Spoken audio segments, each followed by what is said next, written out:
Welcome to the Old Souls and Seekers podcast, brought to you by Satori Prime. If you're anything like us, you've been around and around the personal development and mindset block quite a few times.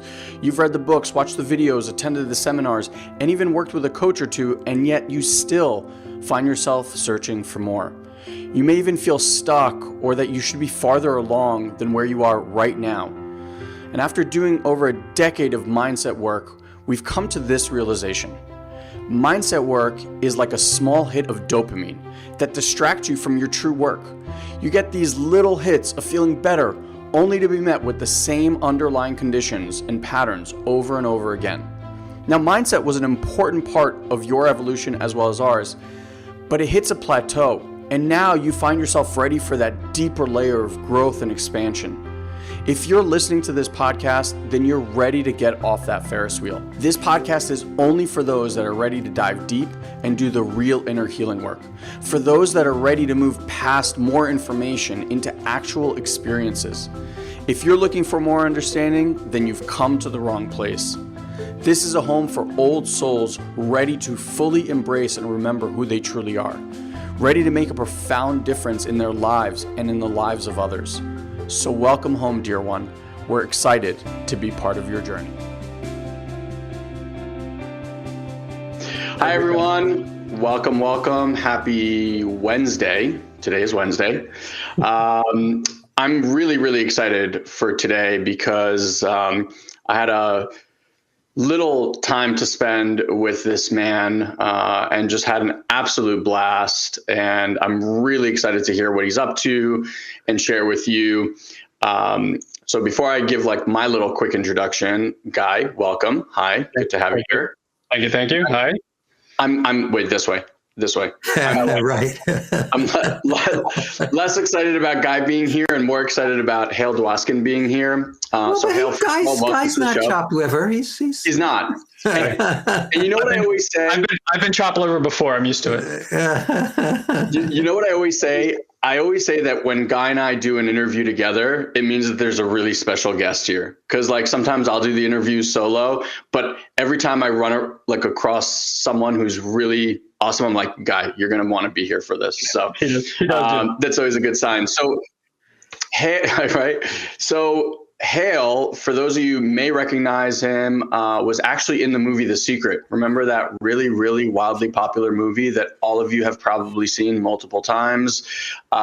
Came out in the 90s and was the big thing. So Hale was in that. He's also in the new version of the book with Rhonda. But we're going to talk about all sorts of amazing things. He has a Sedona method, emotional release. We're going to talk about his journey. But first, I just want to welcome you, Hale, to the show. And thank you for being here. Oh, it's great to be here. Thanks for having me.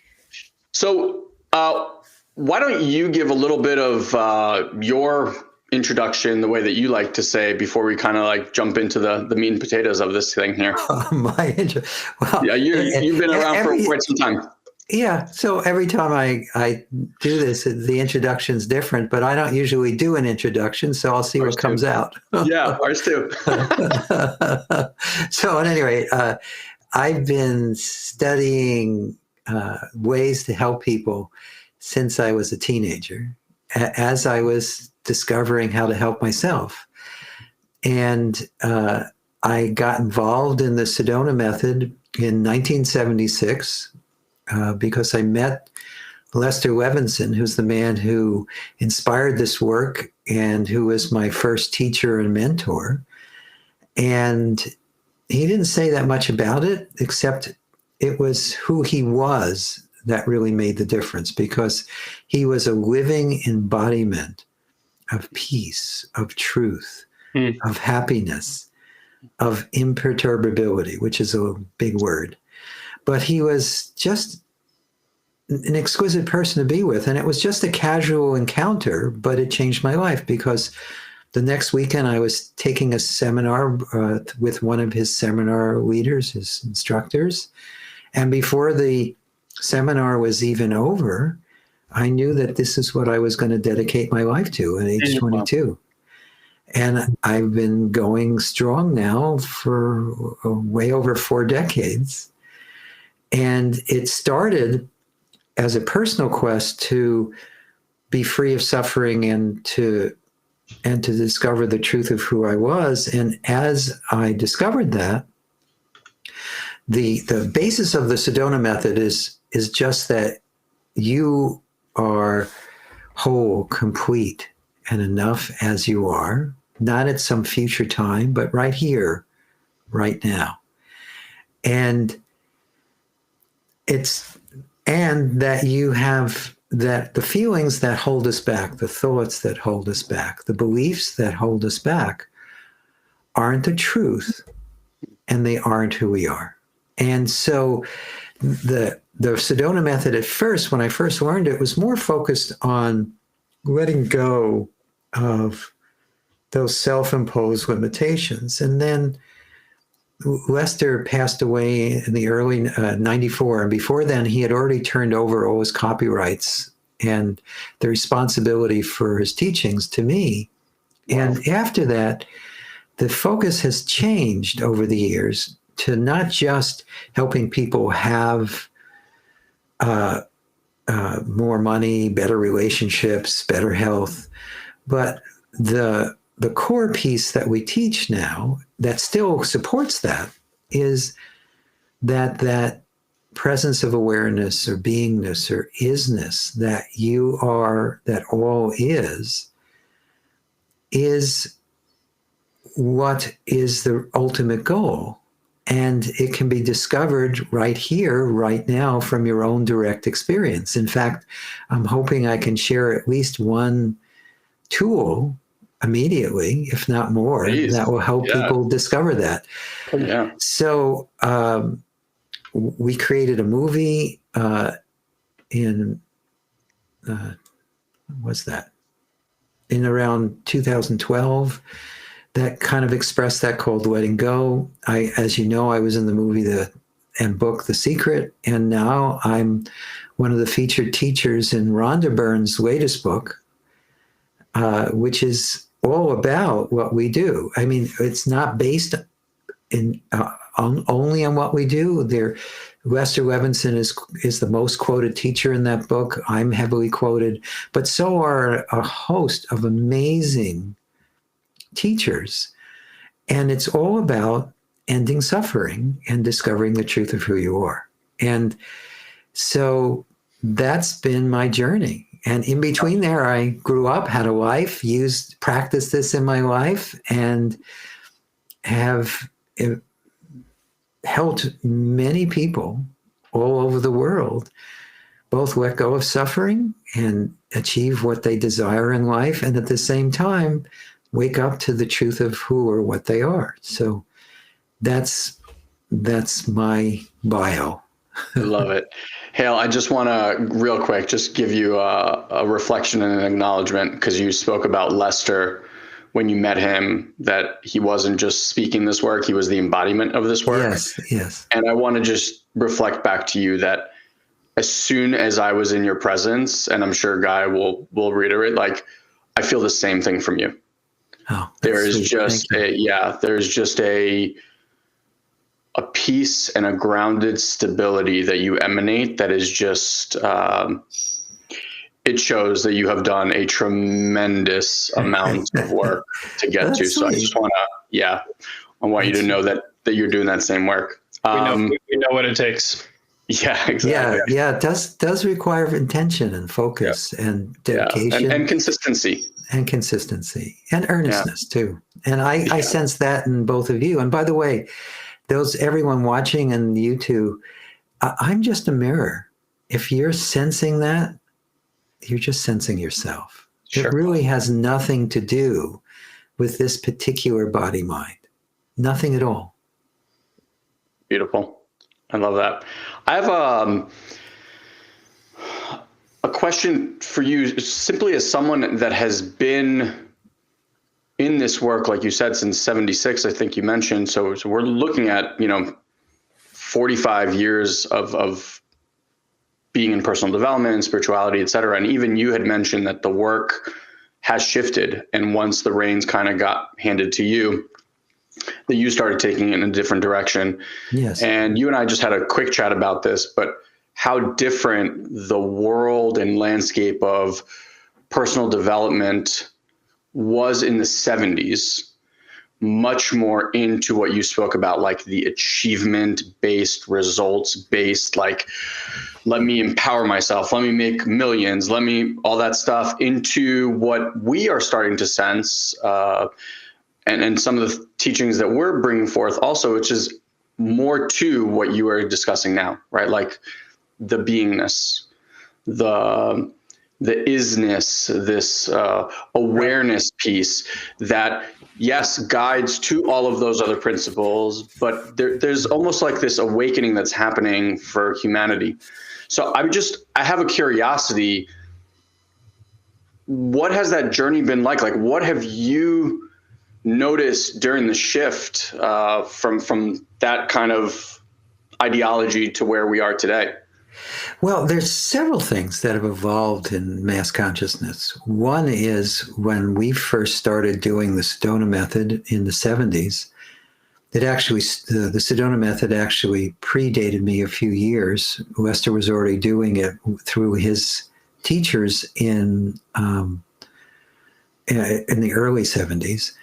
But it went from a tool that was very much about just having, being, and doing more in your life, although it always had a very strong spiritual underpinning. In fact, what attracted me was not just to have more toys. What attracted me is that I was already a conscious seeker as a teenager. So at age 22, I had already gone through many programs. Wow. And I didn't just go through the programs. When I was involved in EST, which is one of the programs that fits that model, Sure. I took the training, but then I was a guest seminar leader. I was an assistant training supervisor. I was about to become a graduate seminar leader, and I was on the trainer track to become an S trainer. And when I met Lester and I discovered what that was all about, that whole direction just dissolved. Wow. And so did my interest in all these other things that were not to me as important as discovering the truth of who you were or who you are. And but at that time, when we talked about letting go, most tools were not talking about that. Most people were talking about empowerment and discovering it, whatever it is, and all these other things. But it wasn't really about just simply letting go of what we aren't. And so the Sedona method was early to the table on that. We have thousands of people who have copied us since then. And that part of what we do has never wavered.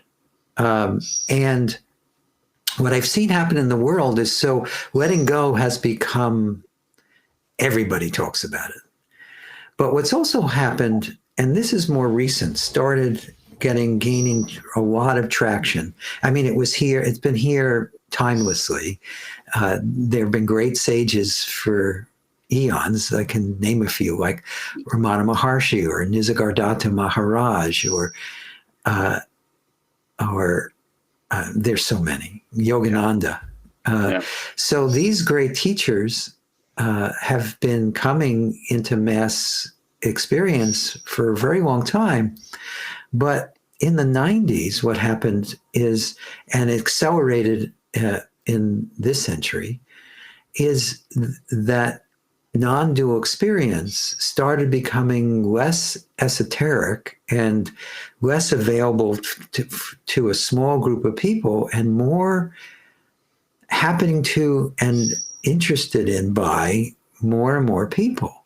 Yep. And there are now thousands of non-dual teachers in the world. And I won't, maybe they aren't all as cooked as Ramana Maharshi or Nisargadatta, but they're still pointing in that same direction. And it's getting into mass consciousness in a very profound way. That's why I think Rhonda was just part of that wave. After she put out the movie The Secret, she spent 14 years continuing to study what actually we discussed. And again, I don't take credit for pointing her in this direction. She was already interested in this direction when she interviewed me for the movie The Secret.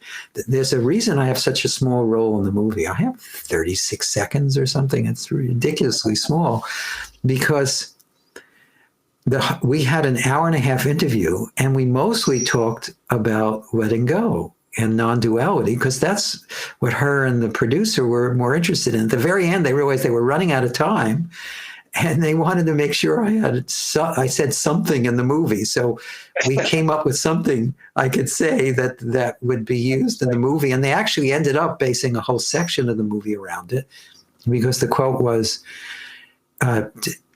be for what you wanted to see in the world as opposed to against it. And then they made a whole segment of the movie around that. But Rhonda's search for this continued, and she met many amazing teachers. And she continued to study the Sedona method and Lester's teachings, which are intertwined. And then she decided that this book that she just released, which is about that awareness that we all are, and just recognizing that truth of who we are, she decided that was the book she was wanting to release next. And that book is already in over 50 languages. Wow. And it's spreading the world. And again, it's just part of this wave of that direction of where everything's going. And again, both of you are part of that too, because your work is going in that direction as well. Yes, it does feel like we're in that period of time where it's like the yogis that were stuck at the top of the mountain in the cave are starting to come down. We definitely are noticing a large proliferation of just an awakening that we've never experienced before. Also a accelerated rate at which people are uptaking this type of experience. More than ever before. Things I used to see would take 5-10 years perhaps to grasp now seem like they take months. And there's no real cause for any of that. It just seems to be kind of opening and flourishing on its own, as if predicated by time itself. So it's I find this to be the most interesting time. I'm like, lose, win, or draw, whether we are on the precipice of the most fantastic awakening in human history, which I do believe we're at the precipice of, or this is the end. I think this is the best front row seats any human being can have is right now.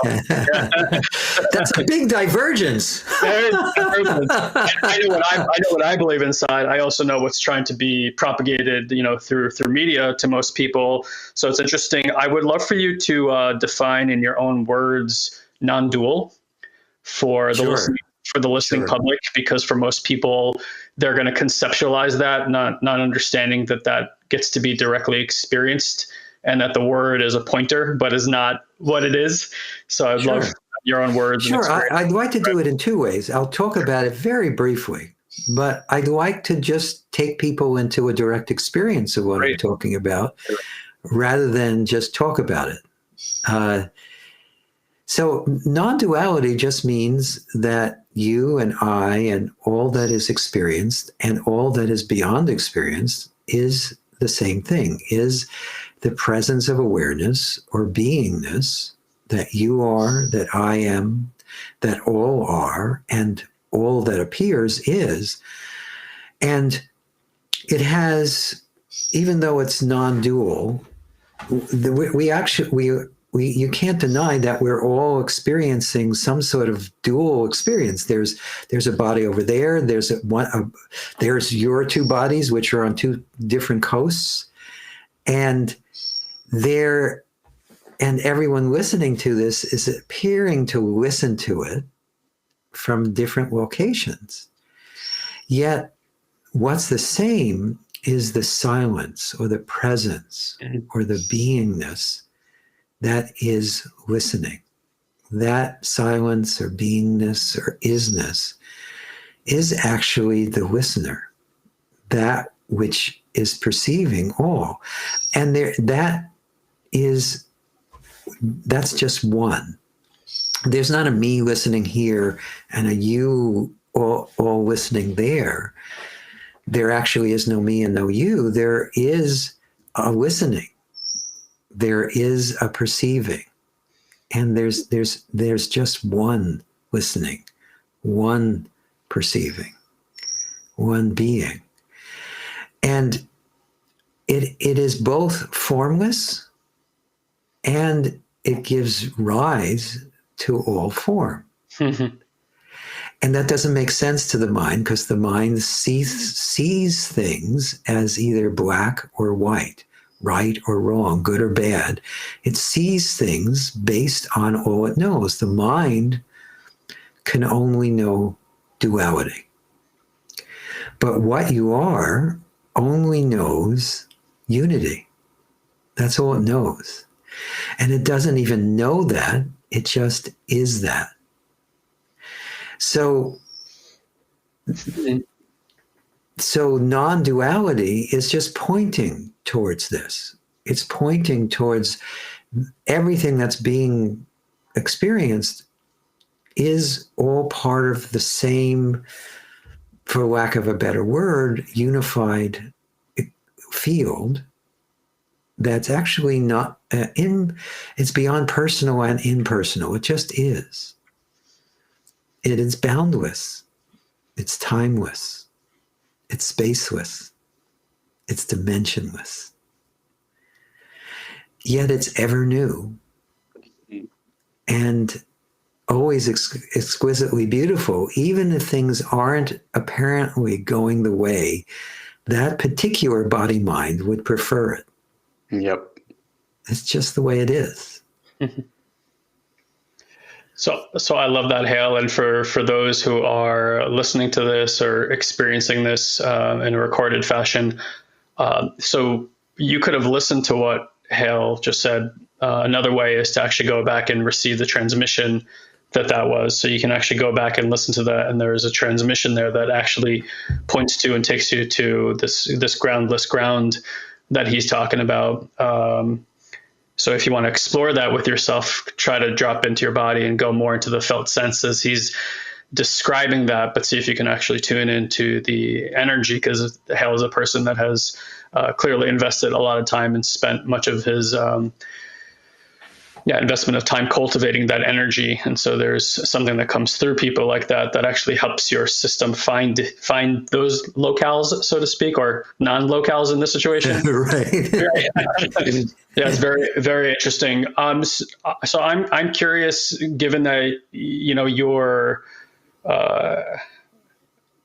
aptitude in this, right? Clearly you're somebody who has invested much of their life with this practice. So where does the Sedona method fit in? Because you mentioned Ilan and I were on that path too. Like right before Satori Prime became a company, we were basically, they wanted to fast track us towards being forum leaders. And so that we were right on the precipice, same thing. And we had to sit back and say, do we want to become a forum leader for Landmark, which is, we had been in the organization for 15 years. I started when I was 19, Ilan when he was 21. And for whatever reason, right, Soul Contracts brothers, we both had the same kind of moment and epiphany where like, this is what we're going to do with our lives. And I was a directionless, depressed, suicidal individual up until the point where I realized that reality was malleable, because up until that moment, it was a solid object. So it's funny that you had mentioned that. So we know that work extraordinarily well. And we also had clearly invested a bit of time there. So we had fundamentally thought that this is like the way, right? And then we found this other energetic path. And Ken Wilber, I think, does a really good job of explaining there's the path of the growing up and the path of the waking up. Right. And they haven't really been bridged very well in this world. So we're kind of, but they don't need to be separate. Exactly. Yeah.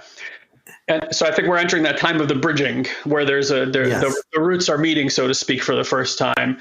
And so it's almost like the enlightened masters also, in a way, we're teaching one or the other. And there has not really been a teaching that has kind of cultivated and brought forth both the integrity piece and this multidimensional aspect of humanity into one, so that we can embody the energy here, not try to escape the experience to have it, right?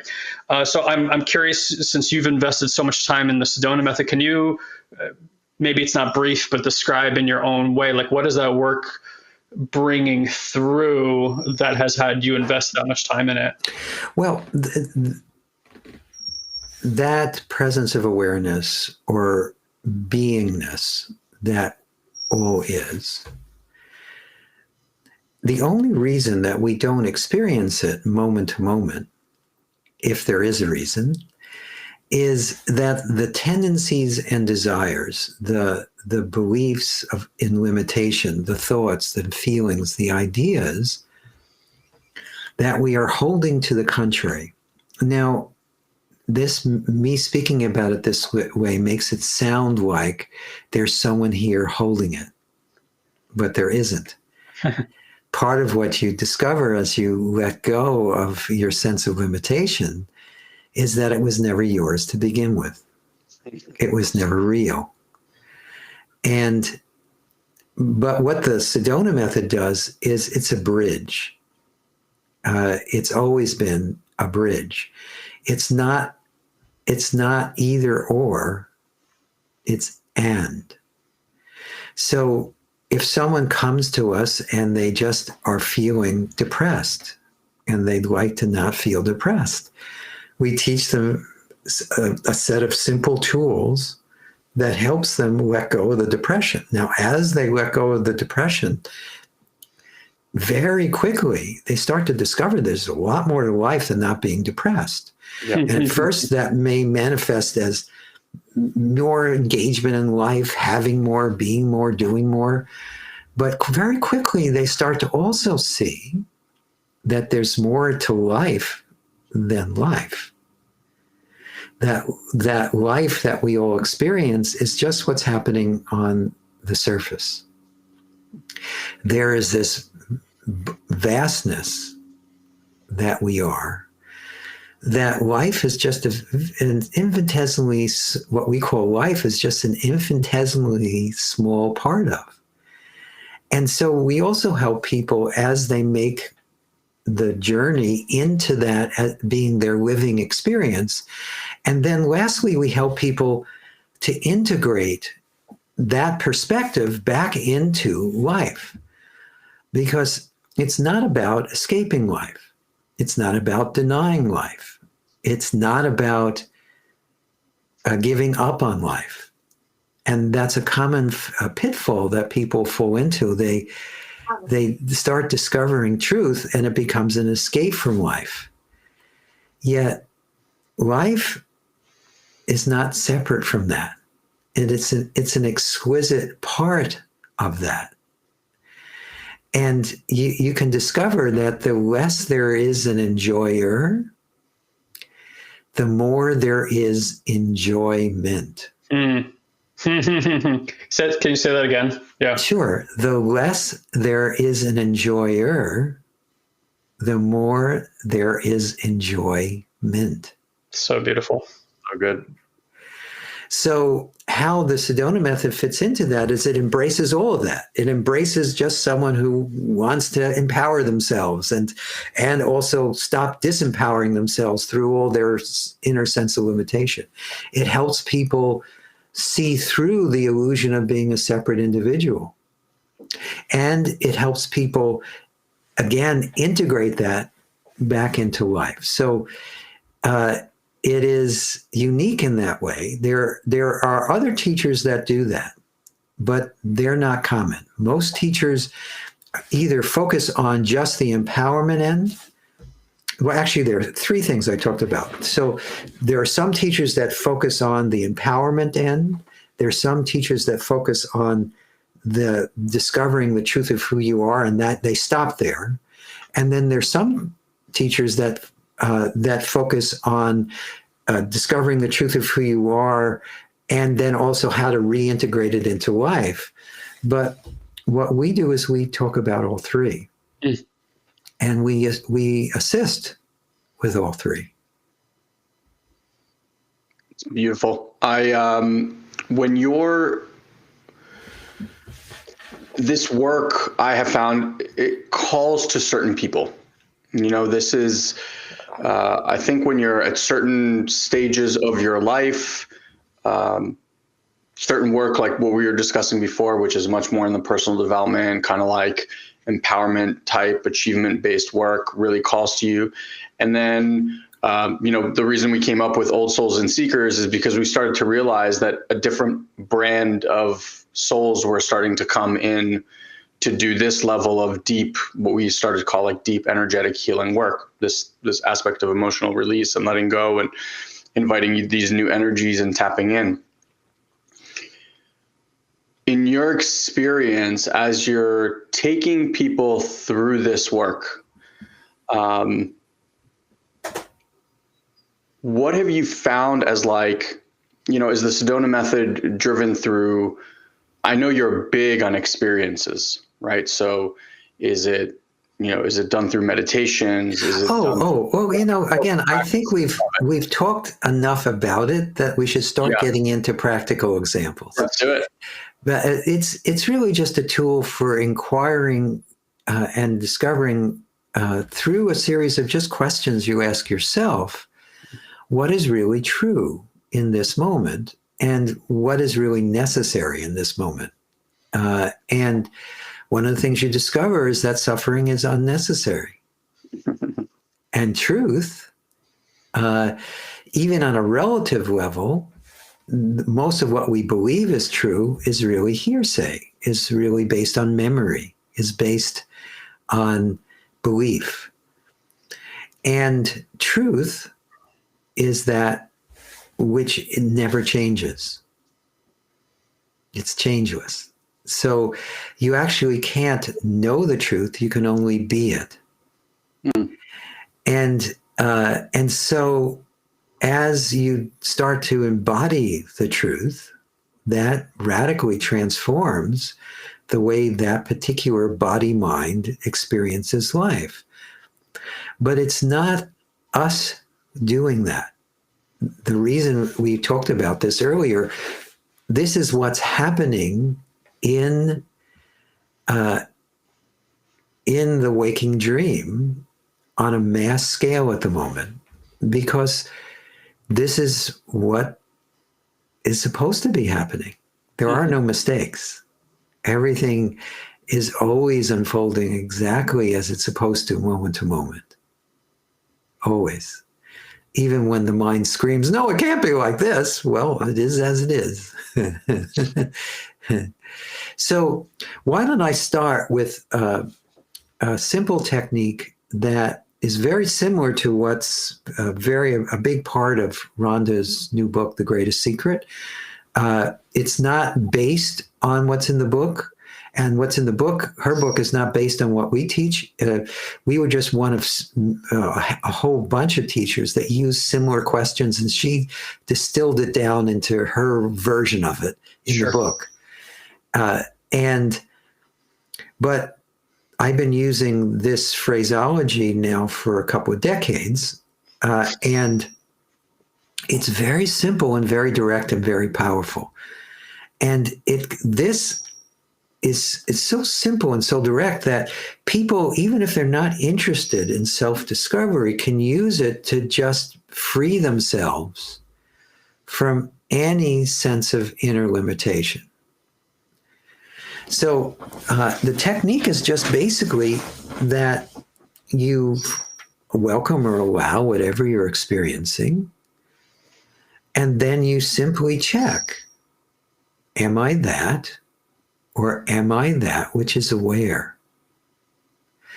And by checking, you discover that you are the awareness. Right. You are that which is aware. So you're not caught up in the drama or the thought or the feeling or the belief or in that body-mind.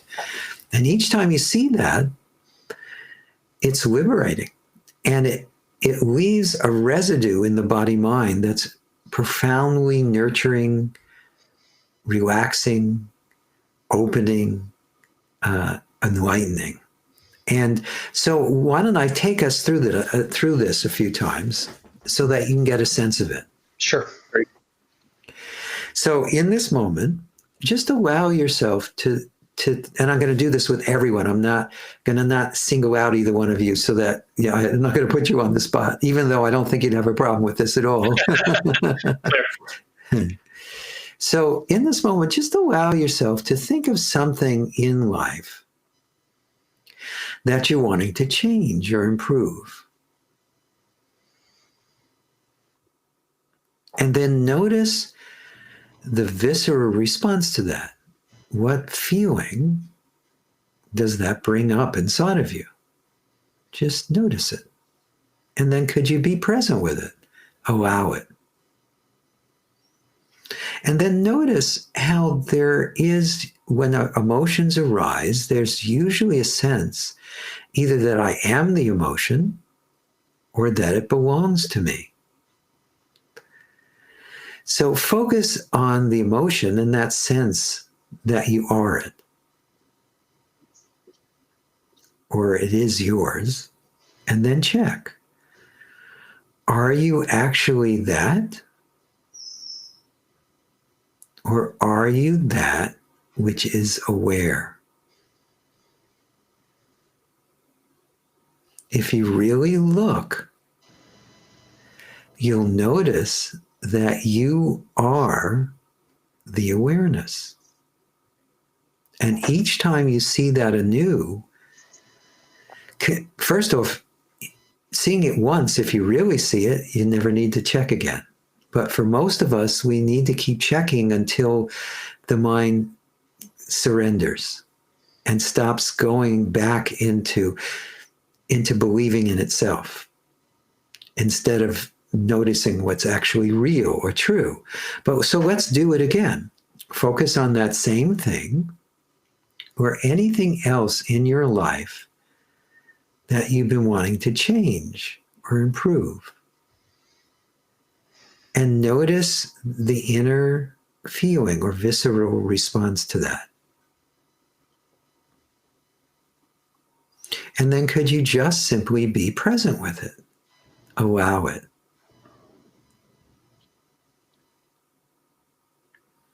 And then just check, are you actually that? Or are you that which is aware? Again, each time you notice that you are the awareness, it disengages the body-mind from what even a moment ago could seem all-consuming. Mm-hmm. And so that one question, which is in Rhonda's book, she says, are you that, or are you that which is aware of it? I usually do it in a shorter form because it points more to the awareness itself as opposed to an apparent you who's aware of it. That's not as important. But that technique is just a natural inquiry into what's actually real or true now. The part of the reason the Sedona method is as powerful as it is it's just a series of questions that help you discern what's real, what's true in this moment. And the more you can discern that, the more you free yourself to experience it directly and to live it in life. Yeah, I find that the more you do this kind of work, the more... Well, first, I think it takes something in the beginning because there's, as you begin to shift into this place of awareness, I think you start to allow new energies and new information to just come through. Some people see it, some people hear it, some people can just sense it and feel it. And it feels... There's almost like a lack of belief that what you are experiencing is true. It's like this other part comes through and goes, this can't be real. You're making this up. This is, and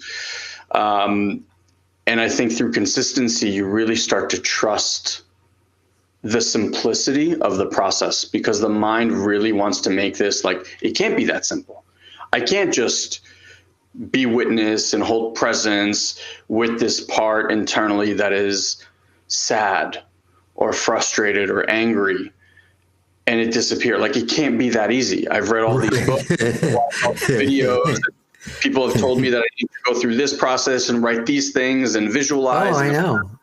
Right. And something comes along and it really is this simple. And what I find is that the more you tap into that, it just gets easier and easier, because you're almost like creating pathways for it to be released easier and easier. And then the other thing is that your own truth starts to come in. And I think when you start to tap into that, like, one of the strangest byproducts of doing this work is, for me, my brother, a bunch of our clients, is that whereas before I was reading, a book a week, I find myself reading less and less and less, and sitting in this present aware state more and more and more, because it feels like it's more true to me and where I'm at any given moment than even the best of teachers at most were writing to point to something to help you get into those places. And whereas before I would consume myself with trying to understand through the mind, what I love that you do, Hale, and I think so many teachers do not do this. And it's a big thing that we're huge proponents of, is taking people through the experience of. Because reading about this stuff makes absolutely no difference. You'll sound really good at a dinner party, but it's not gonna help you kind of embody the work. And so for anyone that's listening, and that exercise may have felt very, very simple, just like meditations that we release, the idea is the simplicity. Like, yes, leaning into simple. Today, anyone that tries to sound smart or do it, I'm like, okay, too much. You boil it down. I really love that if you operate from this place with consistency, you allow something so much bigger than us to guide your life, yes, to guide your healing, to guide all of it. And I'm sure you can speak to this experience too. Like, it gets to a point where life seems magical. It's like this magical unfolding where I'm just in awe. There's so as we're on this interview, just so you guys know, like, my wife came screaming down, like I all of a sudden I hear like coming down the stairs. I'm like, mute, because I know something, like, I thought it was one of my kids, and it happened to be my wife. And she had just found out, like, she got this amazing news where she doesn't have to take the bar in Florida, and she's just like, yeah. And it's things like these moments where she wrote this Post-it note we've been creating, and just life just flows when you stop resisting the thing that is. Yes. And the interesting thing too is life is always flowing. It's just that we don't recognize it when we're caught up in our inner dramas, in our stories, in our beliefs. In this moment, whatever is unfolding is already exquisitely beautiful, even if the mind is rebelling against it. Yes.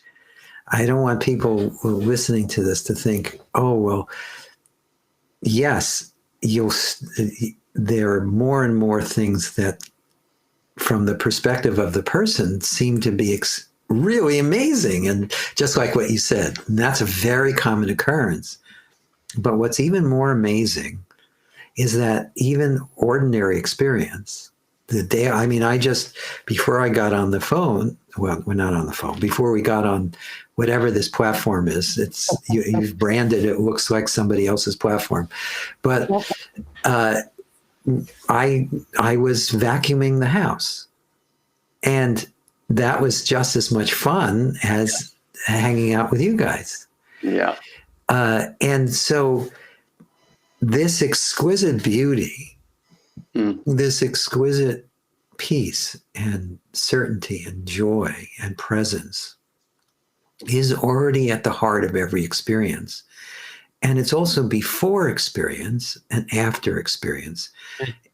The experiencing is where we touch this, what we call life. But we are that which gives life to life. And that is that is already completely not in need of anything to change. Yeah. Externally. Yeah. In fact, it doesn't even see a difference between internal and external. Right. Just all the same. Yeah. So, yeah, and again, everything we're talking about is entering more and more people's consciousness. Part of it is all the amazing tools. I mean, there are people listening to this, whether they're doing it live or from a recording, all over the world. Yeah. And and everyone listening to this is appearing in your dream. So it's not coming from me or from Guy or from Ian.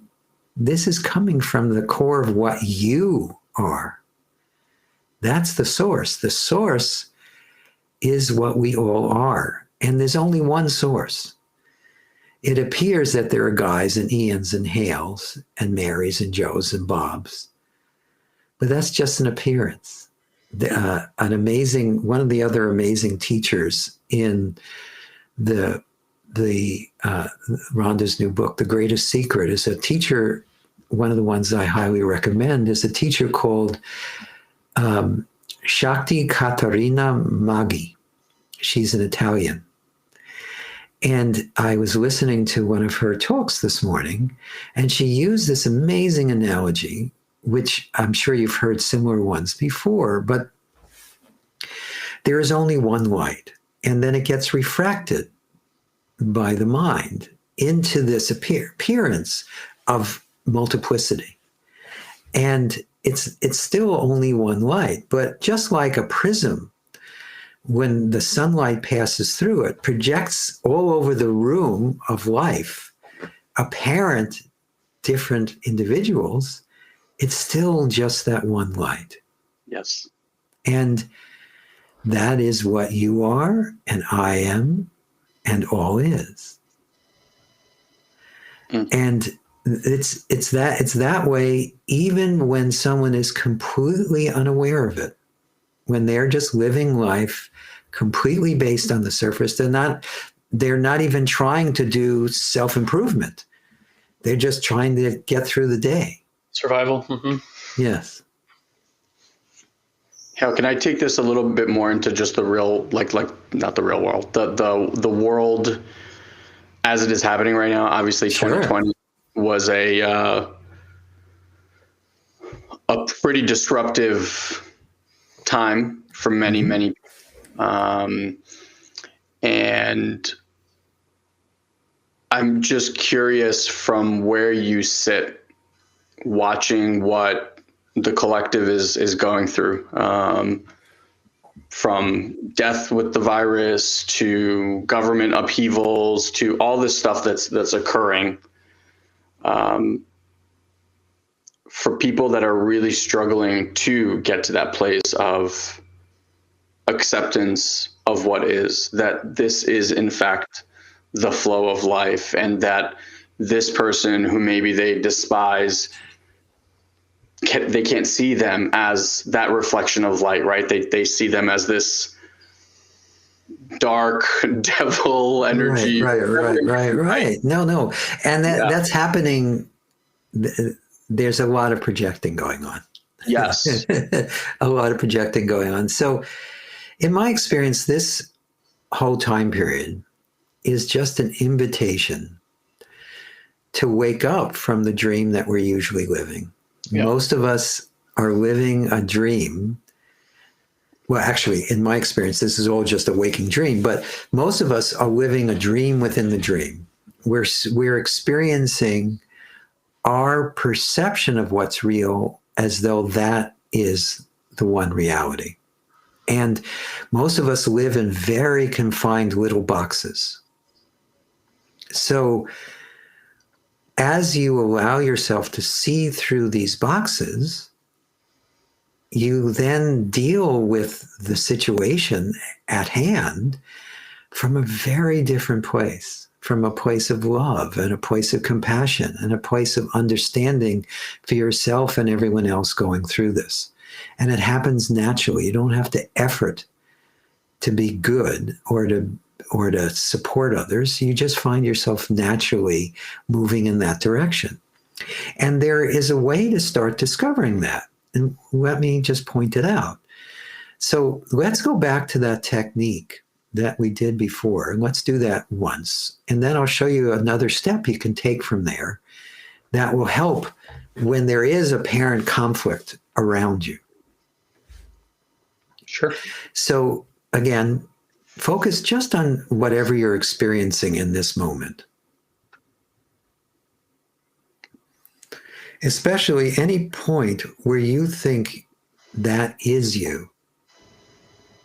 Your body, your mind, your world, the current situation,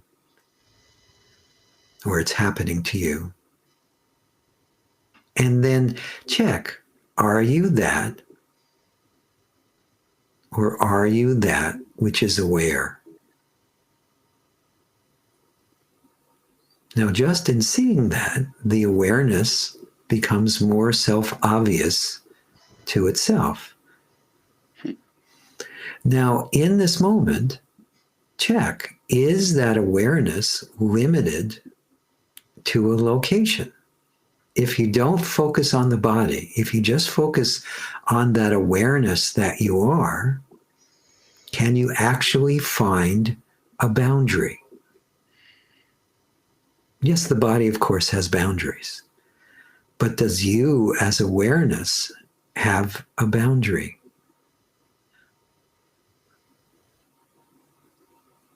If you really look, you'll find that you are boundless. And then all apparent others appear within this boundlessness. And they seem to be separate from that awareness. But check that too from your own direct experience. Is that person actually separate from this awareness that you are? Or is it just an appearance? Again, I'm not saying bodies aren't separated, but is that which you truly are, that bodies appear in or on, actually separated from anything or anyone? Or is that awareness too?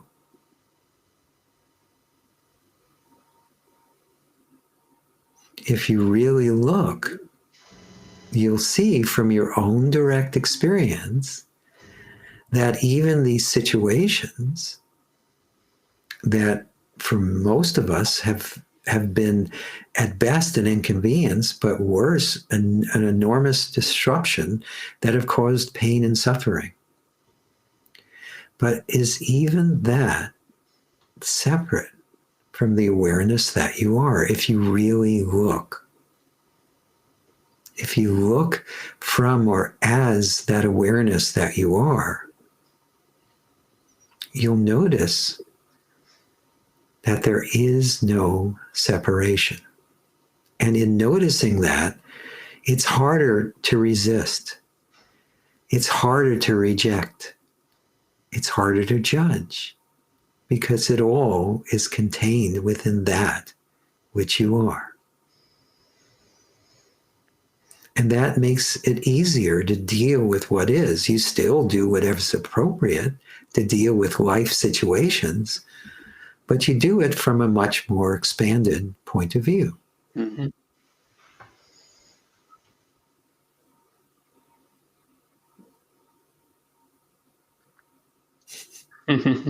That was beautiful. Yeah. Yeah, it's interesting. As they say, there are many roads to the top of the mountain. We've been part of a few mystery school. Well, we've been a part of a mystery school for the last few years that heavily dives into and adopts from a lot of different mystical, spiritual science. And it's interesting to see the approach that's taken to go to that other level of mind through this questioning.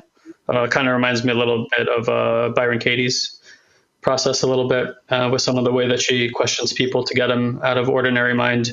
But yeah, it's still very enjoyable. Yes. Place. Yeah, just an immediate soothing and grounding, inclusivity, compassion that naturally arises. It's always excites me to be with people who are of this type of vibration already, because it immediately becomes apparent of what the world is turning into. Yes, it is beautiful. Yeah, Byron, the work, as Byron calls it, is very similar to some of the stuff that we do too. I've just touched on one particular way of doing this. There's a whole host of things, and Byron's work is very complementary. There are a lot of people who do the work and the Sedona method, and vice versa. I can see why. Yeah. Where did the name come from, by the way? Why Sedona? Oh, the Sedona method? It used to be called Mind Freedom. And then, do you remember you guys were, you were very young, so you may not remember.